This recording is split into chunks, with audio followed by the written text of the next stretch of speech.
me cause you can't cut to the hey, she wanna fuck.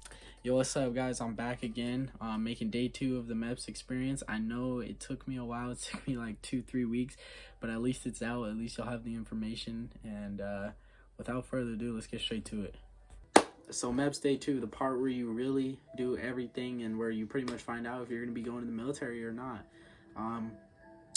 I do want to point out, if you haven't seen the day 1 video, I really suggest going and watch it. It's like a 10-minute video. It's not going to be a waste of your time. Honestly, you're great information that you're going to have, you know, if you're going to be going to MEPS. So just do that.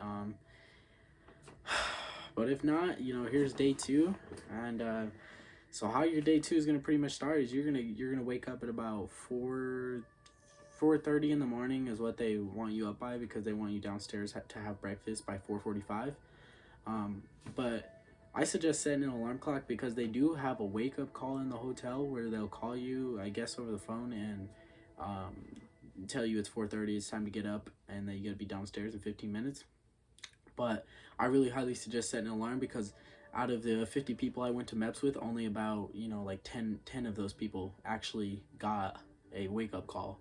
So just gonna point that out now. Only, you know, you definitely, if you don't want to get left behind, I would suggest setting an alarm and whatnot.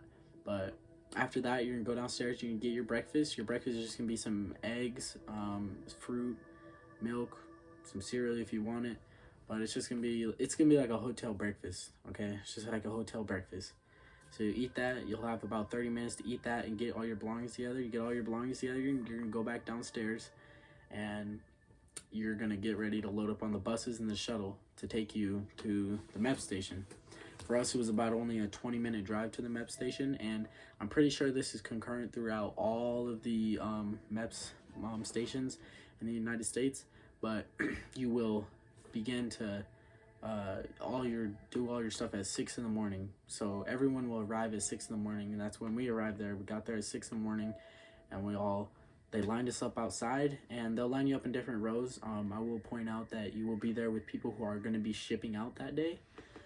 So that's something I didn't know. You'll be there with people that you'll be shipping out. I didn't know people who ship out have to go back to MEPS before they leave, but I guess they do. So you'll do that, and then the next thing is you're going to go into the building, and one by one you're going to get a security check. Make sure you didn't bring a gun with you, a knife, anything like that. That's a given. I don't think anyone will, but just point that out now so you know not to bring any of that stuff. Once you get past that, they'll send you up to the 2nd floor, and you'll all go put your belongings into a little area, a room. Everything. Hoodies, backpacks, phones, wallets, everything. You're going to put everything in that room. And the only thing you're allowed to have on you is your COVID form, your social security, and your ID. The only things you're allowed to have on you for the rest of the day, and you won't end up getting back to your stuff until way later in the day. So just point that out. Next, you'll line up in a line, and this is when they'll start beginning to process you. They're gonna get your thumb ID, and then they're also gonna get your picture. They're gonna put you pretty much in their database, in their system. You'll use your thumb ID a lot throughout the day, so obviously they have to get that done. But once you're finished with that, everyone will begin going to the hearing and the eye exam. For us, the hearing, it's like you're in a little like pod-ish. Like it's like you're in a pod. You sit down, there's 6 seats inside of it. You'll put on some headphones, and you'll have a clicker. The noises are pretty quiet, but nothing to like overthink about. So you should get past that one. Next up, you'll have the eye exam. The eye exam is pretty much like your regular eye doctor exam. You're gonna look through a little thing. You're gonna look at numbers, letters, see how far you can read them. Pretty simple. You know, I'll be honest with you, I did see a lot of people get like somewhat disqualified from the eye exam itself. It's just because a lot of people didn't know about a thing called astigmatism. Now, if you have astigmatism, this can disqualify you. So the biggest thing I would just suggest is go get an eye exam before you go to MEPS, and ask if you have that, you know what I mean? Just so you don't waste your own time and you can have it ready and already cleared.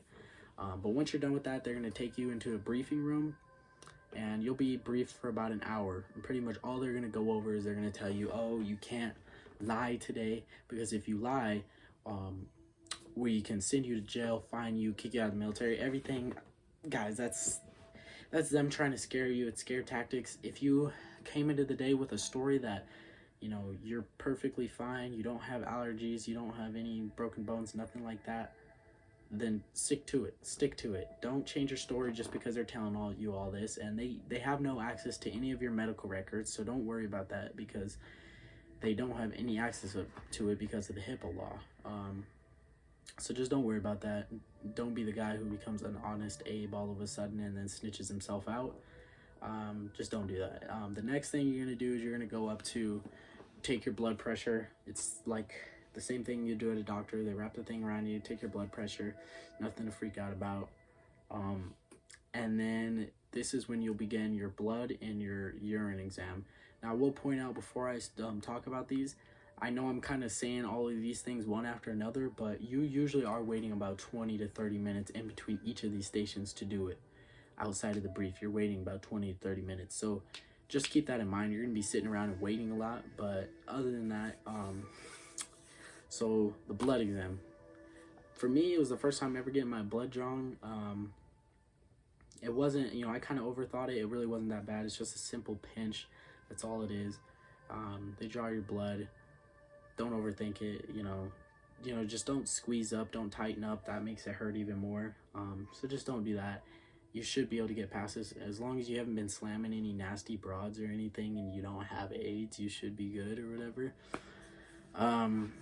Next up, you'll do the urine exam. The urine, you're going to walk in. There's going to be a dude behind you. You know, that's not a lie. There is a dude behind you. And all four of you will line up, but there's 4 urinals.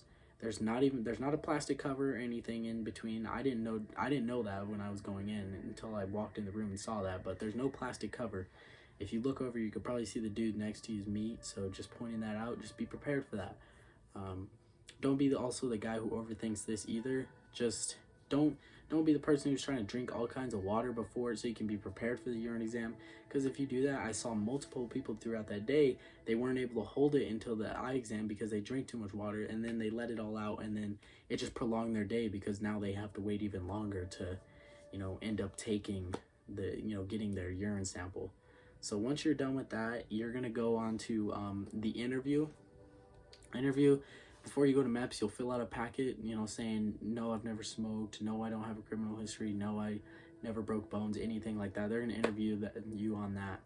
Make sure it's legit or whatever. Don't change your story. Whatever you wrote on that paper is the same thing you're going to say on that. Hopefully you're saying no on everything. And then you'll get past that. And the final thing is going to be your physical exam. Your physical exam, this is the one where you have to do the duck walk and the exercises like that. I wouldn't overthink those either. They're pretty simple. No one really got disqualified from them. So you should be good on that. I will point out that you are in a room with a bunch of other pretty much naked dudes. All you guys have on is your underwear, so just be prepared for that. If you're a girl, same thing. You guys just have that stuff on. Next, you'll do your height and your weight in that same exam, and then you'll do the actual physical exam where someone will look at your nuts and whatnot and make sure you don't have any cancers or anything like that, anything wrong with you. So you will have to pull down your pants, and you will also have to do the rectum exam. Luckily for us, they recently changed the exam and they don't have to, you know, stick their finger in there anymore. Thank goodness. It's a pretty weird experience, but just get through it. It'll be over pretty quick. Once you get done with that, that's when you will be given, you'll have your packet, and there will be multiple papers in there, and pretty much it's for every single station that you stopped at. The doctor will have written like whether or not you passed it or whether or not there's a problem, you have to get a waiver, anything like that. So you're going to give that to the ladies at the front desk, and they'll check it out, and they will figure out whether or not you'll be able to go and pick your job that day. But during that meantime, they're going to send you to lunch. By this time, it's usually going to be about 12. It'll be about 12 o'clock, 11, 12 o'clock. You'll start to eat your lunch. And then when you're done with that, you'll go back to the front desk, and they will pretty much let you know whether or not you're going to be able to go pick a job or not. They'll send you the office or not. And for me, luckily, I made it through. I was cleared on all my stuff. and I went to the Navy's office, and the last thing they do is the Navy themselves. For me, I was going to the Navy, so the Navy, they ask you the questions, the same questions. Have you been involved in any crimes, smoked weed, any of that, you know? Just say no so you don't disqualify yourself. You're the only person really who can disqualify yourself throughout this day, so just don't disqualify yourself. After that, you'll finally get to meet with the counselor for your recruiting office, whatever one it is. For me, as Navy, and you before this will have filled out a piece of paper saying what jobs that you wanted to choose. So for me, I had my 5 jobs that I wanted to choose, and they'll look at that, and based on that, they'll see if they have any of the jobs that you want. If they have them, they'll offer them to you. Luckily for me, I was able to get my job. I wanted to do be a rescue swimmer and / air crew, and luckily I was able to get that job. I would say mostly a lot of people really got their job, so I wouldn't be, you know, if you have the scores and everything, if I were you, I wouldn't be too worried about not getting the job. If you have the scores and the physical requirements, there's a highly likely chance that you're going to get the job you want. So just be prepared for that. And then after you do that, they're going to send you for contracting. It's in the same building. You'll just go. They're going to have you do that finger ID on a bunch of different papers, pretty much signing it, and that's really all it is, you know. You do that, you know, you don't even actually sign it, but you just finger it. Okay, woo. I gotta watch out on my wordage, but you just do the finger exam, and that's it. And pretty much all you have left is to swear in, which is pretty cool process, actually. I'll leave a video right here. Do solemnly swear. Do solemnly swear. That I will support and defend. That I will support and defend. The Constitution of the United States. The Constitution of the United States. Against. Yeah, so that's pretty much what the swearing process like. It's a pretty cool process. Definitely be, feel good at that point. You know what I mean? You got through. You're part of the military now. It's definitely a good feeling. Savor it and enjoy it in the moment. You know what I mean? You would definitely be tired because your day would be over after that. And for me, my day didn't end until about 5 o'clock. So yeah, you're gonna be there for like 12 hours. Just be prepared for that, you know. And half of it is gonna be you sitting around. So it is a very long day, but it's just one day. Get through it, and it'll be finished. There's a few things I just wanted to put out there about the experience. You know, just make sure throughout the day you're just listening. Be that quiet guy, you know what I mean? Don't be the guy who's being talkative and just be quiet, throughout the day. Be quiet and listen and do what they tell you. 100% you will get through the day if you do that. Other thing is knowing the difference between a waiver and being disqualified. A lot of people, because I would say about half the people that I went to the MEPS with, had to either get a waiver or got disqualified. A waiver is just them saying you have to go get this cleared through a doctor that this is fine. So, if they tell you have to get a waiver, don't be completely lose hope and be, upset. It's you know what I mean? It's something you can't control. You'll get it done, and you'll always have an opportunity to come back. If you're disqualified, then you're disqualified, and that obviously is upsetting, but there's nothing you can do about that either. And lastly, I just be prepared. Do your research going in. It helps a lot. Watching videos like this, it really did help me because it prepared me for it.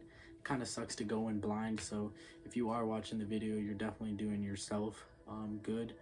But other than that, that's really all I have for you guys. And if you have any more questions, like I said, you always leave them down in the comment section. And if there's any video ideas you guys might have, like, now I'm in the delayed entry program, so if there's any videos that you guys might be interested in about that, or about really anything, I can get you those videos about what to ask a recruiter and lies recruiters tell, all that. I can tell you any of that. But other than that, that's all I got for you guys today. If you made it to the end of the video, thanks for watching, and if you can, like and subscribe.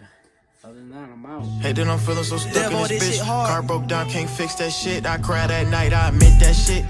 020